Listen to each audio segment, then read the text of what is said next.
नाज़रीन, हैदराबाद के इलाके फुलेली में ट्रांसफार्मर सड़न सबब चैन महीनन खां बिजली न हुजण खिलाफ रहवासी औरतुं ने ॿारनि समेत एहतजाज कंदे टायरनि खे बाहियूं ॾेई रोड ब्लॉक करे छॾियो।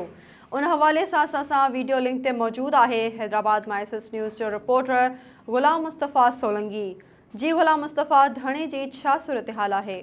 जी, हैदराबाद जो फुलेली वारो इलाइक़ो आहे जिते फुलेली जे रहवासियुनि एहतजाजी मुज़ाहिरो करे टायरनि खे बाहियूं ॾेई रोड ब्लॉक करे छॾियो आहे।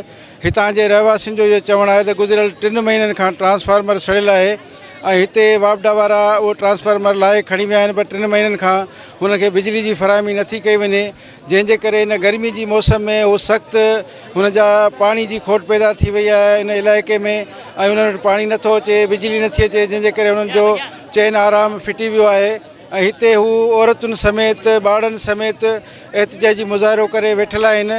ऐं हिन इलाइक़े में इन जेके मुतासिर माण्हू आहिनि उन्हनि जो इहो चवणु आहे त हेस्को वारा जेके आहिनि उहे बिजली जे हवाले सां को बि सहकार नथा कनि ऐं गुज़िरियल 3 महीननि खां बिजली न हुजण जे बावजूदि हिते को बि आला इख़्तियारी जेको आहे सो न पहुतो आहे, जंहिं करे इलाइक़े वासी मजबूर थी हिन इलाइक़े में पंहिंजो एहतजाजी मुज़ाहिरो कयो अथनि। पूरे इलाइक़े वासी फुलेली जा रहवासी आहिनि, हिननि एहतजाजी मुज़ाहिरो करे रोड ब्लॉक कयो आहे। हिननि जो इहो चवणु आहे त जेसिताईं हिननि जो ट्रांसफार्मर सही न कयो वेंदो ऐं बिजली जी फराहमी न कई वेंदी तेसिताईं हिननि जो एहतजाज जारी रहंदो।